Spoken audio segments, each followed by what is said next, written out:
In the world of soul music, Otis Redding was riding a wave of growing fame.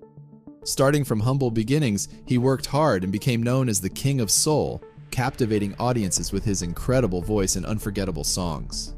But amidst his rise to fame, tragedy struck, and the music world would lose one of its greatest. Join us as we explore the incredible journey of Otis Redding, from his meteoric rise to his untimely demise.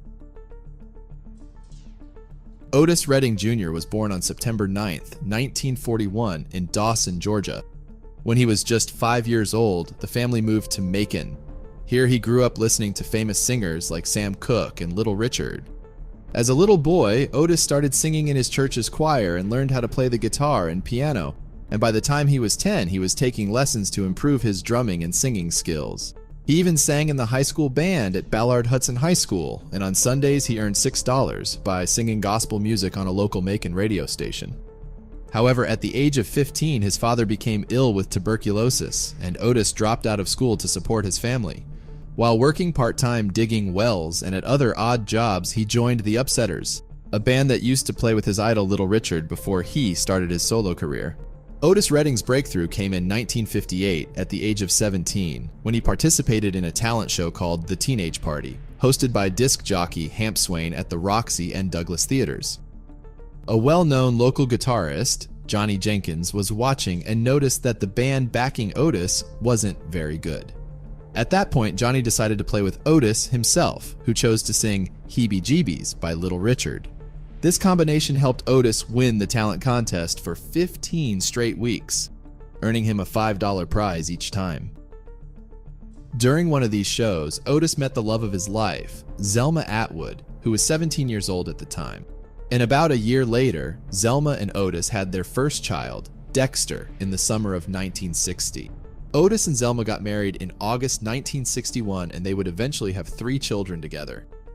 However, by 1960, Otis was set on chasing bigger dreams and made the decision to leave his newborn family behind in search of better opportunities in Los Angeles, California. And it was there that he recorded his first singles and eventually signed a contract with Stax Records. And it wasn't long before he recorded These Arms of Mine, a heartfelt ballad he had written. This track quickly gained popularity, reaching number 20 on the R&B charts in 1963. Known for his high energy in the recording studio, Otis went on to record his third album, Otis Blue, Otis Redding Sings Soul, in just one day in 1965. As a songwriter, Otis, often in collaboration with Steve Cropper, brought a fresh take on rhythm and blues with a sound that was sharp, straightforward, and powerfully vivid. In a 2015 interview with WMTV, Otis's daughter, Carla, reflected on her father's legacy. She shared, "He didn't really think he could sing that well. According to my mother, he'd say, well, you know, I don't dance well, I don't really sing that great, but I just do what I can do." But the rest of the world didn't seem to agree with Otis's modest opinion of himself. Initially, his music resonated mainly with African American audiences, but it wasn't long before he broke through to a broader American pop audience. Starting with small shows in the South alongside his band, Otis's journey took him to larger stages, including the famed Whiskey A Go-Go nightclub in Los Angeles, and then across the Atlantic to perform in major European cities like London and Paris. A pivotal moment came in 1967 at the Monterey Pop Festival, where his performance captivated the mostly white crowd. Until then, Otis had mainly performed for black audiences, but this event marked a turning point, setting the stage for his mainstream success. The final song of what would become his last major concert was Try a Little Tenderness, which he ended with an improvised chorus telling the audience, "I gotta go, y'all, but I don't want to go." And just as Otis's career was soaring to new heights, something unexpected happened. On December 10th, 1967, Otis was set to perform at the Factory nightclub in Madison, Wisconsin. Earlier that day, he phoned home, and his wife later mentioned that she told him he sounded depressed. Otis brushed it off, saying he was just tired. The band had just played 3 shows in 2 nights at Leo's Casino, and the day before, they had been guests on the upbeat television show in Cleveland. Otis had hoped to talk to all of his children, but only Otis III was awake. Father and son exchanged a few words before Otis said goodbye to his wife. He playfully advised her to be real sweet and real good, leaving out a direct "I love you," a phrase he seldom used easily. One wonders if he would have said those words had he known what the rest of the day would bring. That afternoon, around 12:30 p.m., Otis Redding and 5 members of his band, the Bar-Kays, guitarist Jimmy King, saxophonist Phelan Jones, organist Ronnie Caldwell, trumpet player Ben Cawley, drummer Carl Cunningham, and their valet Matthew Kelly, climbed aboard a twin-engine Beechcraft H-18, which Otis had recently bought. The pilot was Richard Fraser, who had 1,290 hours of flying experience, with 118 of those in Beechcraft planes. Another band member, James Alexander, ended up on a commercial flight due to a lack of space on Otis's private plane. At the time, James thought he had drawn the short straw, but he would soon realize he was, in fact, the lucky one. When musician James Brown found out that Otis was flying the same model of plane he had once decided to get rid of, he warned him about the risks involved. James later reflected on the last conversation he had with Otis, saying, "On the last morning we talked, I said that plane is not big enough to be doing what you're doing. It can't carry all those people and all that equipment. You shouldn't be messing around with it like that." James continued, "That plane was an old plane with a bad battery and a lot of service problems, and it had no business flying in that kind of weather." The weather was poor that day, with heavy rain and fog, and people at the airport advised Otis not to fly. They told him, "The weather is too bad and you shouldn't go. You need to cancel this gig." But Otis replied, "Man, I've never missed a day in my life and I'm not going to start now."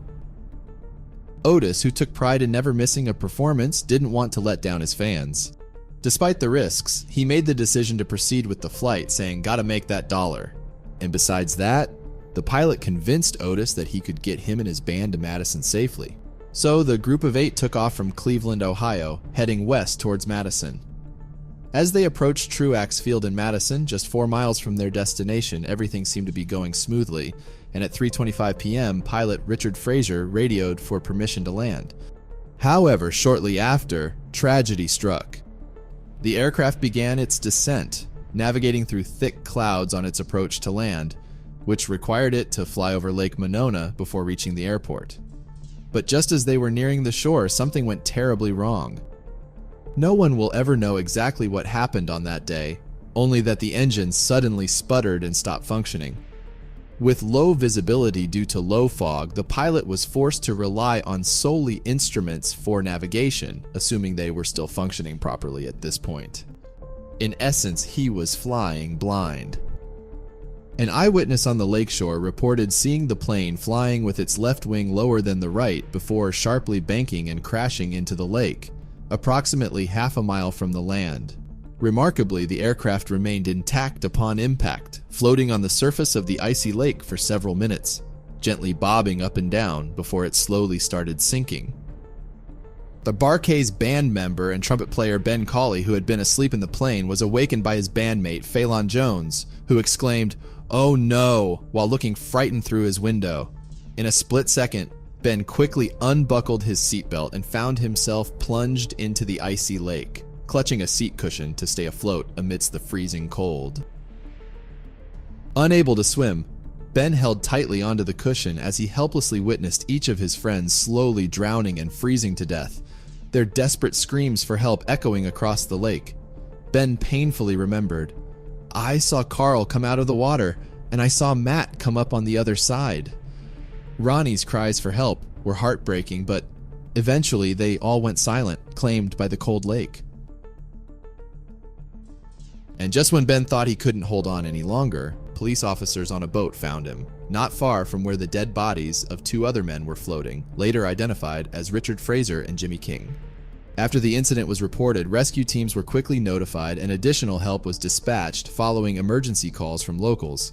The first responders were there within minutes. Though the choppy, frigid waters made it difficult to maneuver to the wreckage, it took the rescue team 17 minutes to get there, fast enough to save Ben, but unfortunately, too late for the others. By then, the plane had sunk to the lake's depths. Suffering from the early stages of frostbite, Ben was rescued and taken to the hospital. There, he was treated for his exposure to the cold, yet, astonishingly, he had sustained no serious injuries. He shared with the rescue team, and later the media, that he had heard the desperate cries of 2 men close to him until suddenly there was silence and they were gone, swallowed by the lake. He was unaware of the fate of the others until a police officer came up to him and mentioned how lucky he was. When Ben asked why, the officer told him the heartbreaking news: because everybody else is dead. Meanwhile, fans were already in line at the concert venue when news of the plane crash broke.